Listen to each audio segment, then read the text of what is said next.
Let me welcome on board Sushil Choksey as well as Gurmeet Chadha as well to talk about what they're making of this mega move which is going to happen in Reliance Industries, wherein Jio Financial Services is going to be a discovery from within the mothership that's Reliance Industries. Gurmeet, Sushil, both of you, thank you so much for joining in today on the show. And Sushil, especially to you, we understand you've been waiting heavy rains outside and made it in time for us. But Gurmeet, if I could start off the discussion for you, I was just going through some of your tweets the other day and you said that Jio Financial could be the Jio telecom vertical moment for financial services and lending in India. Is that really going to be the case? I think more in the long term, Aisha. So if you see, for example, your colleague pointed out they'll have a rating of AAA, which is RIL.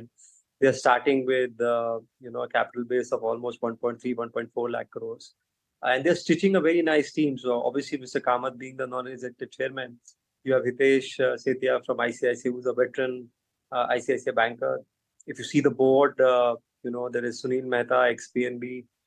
There is Rajiv Maharishi, who's the 13th CAG. And if you the team they are stitching on the ground, I think and banking is all about stitching a nice team. We've seen that with so many institutions, including Bajaj Finance, when Rajiv Jain led it from the front. Also, I think I also believe that they have huge data base to mine upon. 44 crore Jio users, 25 crore or in the retail segment they have customers. Subscribers. Then you have retail network of 18,000 odd stores. And they're very clear they've laid out their plan on what they want to do in the consumer lending and merchant lending. And then you have this entire vendor ecosystem of Reliance. My personal sense is with players like Jio coming in, you'll probably add another 10, 15 crore new to credit investors, the kind of, database they have. And I think what matters in lending is that how you build it up over gradually, right? They're not going to suddenly go up to 2-3 lakh crores of assets. It takes time, but they can achieve scale, the kind of capital base they have and the kind of leverage they can do. Just because it is Reliance and Jio, do you think they'll be successful, or because they are Reliance and Jio, they have to be successful? That just because you're Reliant, but a scale at which they operate and the team they are sitting near. So they've been testing the consumer durable finance in the retail stores for a while now, and the results have been very encouraging. I have a client actually who works very closely with them. Can't take names for different reasons. So they have very, very big plans there. And as I said, they're known to disrupt. And so I said that there are two things they will disrupt. One is getting more customers new to credit, which already a lot of other NBFCs are also doing. Credit Access, 5-Star, Poonawalla. There are a lot of digital NBFCs also which are doing that. But Jio can do it at a very different scale. Second is the rate. I think some margin pressure may come eventually because they'll be rated but credit is more about underwriting risk and pricing it accordingly. So I hope they'll be more prudent, and the comfort comes from the team they are stitching on the credit side. So traditional credit underwriting, I think they have the nice team, almost all veteran ICICI bankers, followed by the scale and the digital. So I think they will really scale it up very, very big in this space. Sushil, let's really understand the Jio Financial Services stock. Today, if you buy, Sushil, the stock of Reliance, you will get that share for free. But is one better off not buying the Reliance stock today, and one is better off buying the Jio Financial stock on the day one of its listing? Because if that is the exciting part now for Reliance, then you might as well buy the baby when it is born. Good morning, Nikun. Thanks for having me on the show. See, the clear understanding, buying Reliance is the India consumer story. So it was more about retail, Jio, all the plastic and fiber manufacturing and fuel is all connected to consumer of India. You added one more division, which is now financial service, which is again a consumer story, which Reliance would like to integrate with their retail and telecom arm and the supply chain and all the Kirana stores and the consumer you want to buy electronics and things like that.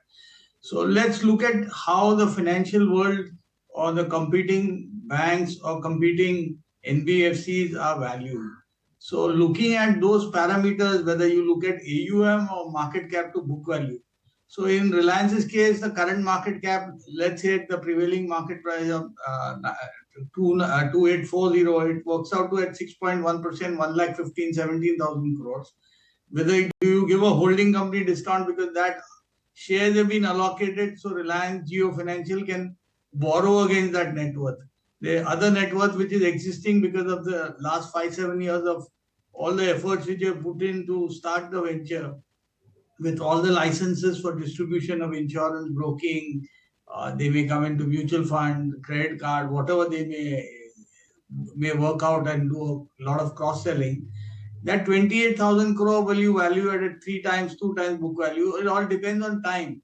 One thing is sure that the process of business, they may match the best in industry, but to roll out that best, it takes time, and they may get 1 million, 2 million, 5 million customers in few months. But a sustainable business with business performance, because financial services, one business where people will look for not only month-on-month distribution, quarter-on-quarter numbers, gross NPA, net NPA, average ticket per loans, and so many other things. So whether Reliance Jio targets the lower end of the segment or high end of the segment, that depends. I'm quite sure they'll be disruptive where rates are concerned compared to competition, because the cost of borrowing will be on par with the AAA companies, or maybe even better, because Reliance would use their future cash surplus to fund this arm. So I am quite sure that right now the price which we assigned at 175 to 200 rupees, depending on the brokerage house, seems to be fair. And if you are a shareholder, why would you buy today on the last day? Because you had opportunity since the declaration that the book closure was announced, and this announcement for split was also announced. So had you bought at 24, 25, 2600, you had the benefit. You're buying on the last day because there may be a short squeeze happening in the futures, and the delivery is 75% on last 3 days. So it's, I think, a technical play today rather than somebody. I would rather, if I'm bullish on Reliance with a 2-3 year outlook and I want to own ultimately 4 arms, that is retail, geo, petrochemical, oil to chemical, as well as geo, financial service, then it makes sense. Right. But only for buying geo financial, I would not buy it. That's my point, Gurmeet. That's my point. That okay, it's a business which has potential, and it will certainly change the rules, and it's coming from a Reliance table. And it's the pedigree which matters. But is one better off buying this piece of the business on the day of listing? Whatever may be the listing price, just go and buy that day, rather than buying the Reliance stock today and then getting the share free, and also taking the risk of buying the other businesses of Reliance where there's earning calendar later this week. So, Nikuj, I think one could probably look at both. The reason being that Reliance also now is in a path of value unlocking for not just Jio Financial, but a lot of subsidiaries. So, for example, they valued retail some time back by extinguishing shares at about 1361. That values the retail business at about $75-80 billion. Jio enterprise value, as per various funding they have done and assessments, is about $110-120 billion. So technically, you're getting energy business virtually free, which is more than 50% contributor to EBIT. So over next couple of years, and this is not something with a short term, you will see Jio and retail also eventually getting demerged and listed. And Reliance has been in a range, right? Just obviously it's done a 15% odd in the current upside, but so has market. But if you take a longer plan, even Reliance, in my view, has unlocking value. And Jio Financial, if it may not get listed at book value, considering the momentum, and I'm repeating myself, if the momentum is what it is right now, there could be some decent premium, on Jio Financial. But as I said, it's a long-term story. You can't suddenly become a Bajaj Finance just because you're AAA and you are Jio and Reliance. Lending business is built over various credit cycles. But since it is a starting point and somebody has scale, right team, I emphasize the team a lot, especially in banking. I think that there is potential to really make it big here. My next follow-up point, Gurmeet, immediately is that because of the Jio experience, when Reliance enter into a business, the afterthought is that it will change the dynamics of that sector. And the incumbents, they suffer. It's happened to Vodafone, it's happened to Bharti. It's taken years for Bharti to recover, and Vodafone has still not recovered. But in this case, just because Reliance is entering into financial services, one should not get bearish on Policy Bazaar, or for that matter Paytm, or for that matter Bajaj Finance, because there is scope for everybody. No, I agree, Nikunj. As I said, Bajaj has reached 3 lakh crores, I mean, after what? More than a decade, right? And maintaining that 10-11% names. And the proof of the pudding in financials is when you go through a bad cycle like COVID, right? And Bajaj has withstood the test. So I think even banks will get aggressive. Even HDFC will get aggressive post the merger. But if you see our largest bank today, private sector bank, Nikunj, is what? 250, $300 billion of balance sheet. You look at the world top 5, everybody is $4 or $5 trillion. So as India reaches, that 5 trillion journey, I think probably we need a dozen HDFC, ICICI, Jio and Bajaj Finance of the world. So I think there is space. And as I said, risk in lending is priced differently. So you can't straight away disrupt. You can't say that everybody I'll give a PL at, let's say, 9%, right? You have to differentiate basis ability to pay, most importantly, willingness to pay. Credit is more about willingness to pay. So I think they will disrupt in terms of being more accessible to let's say the lower strata. On pricing wise, I think they'll be more prudent. That's what my first cut. Looking at the team again they have on the credit side. Okay. All right, gentlemen. Great to have you. Thank you for joining us. Sushil bhai, how bad it was raining outside your office? I've got 4 messages from my guest team. Basically, BKC traffic jam is the issue.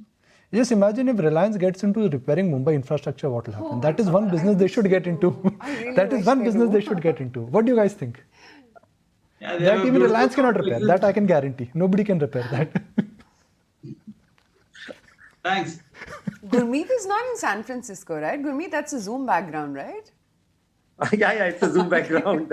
So Gateway of India lagana tha na, Gateway of India. I thought you were visiting your cousins in San Francisco. Got up really early morning for this interview. Oh, my bad. I thought you were visiting your CV. I thought he got so fed up with rains in Delhi and the infrastructure. And he's visiting his, Went to SFO. maybe he's visiting his BC friends in San Francisco. Right, with the Golden Okay, guys. Gate Bridge. Someday we'll get there. But Sushil, Gurmeet, both of you, thank you so much for joining in. Good to have you on the show as always.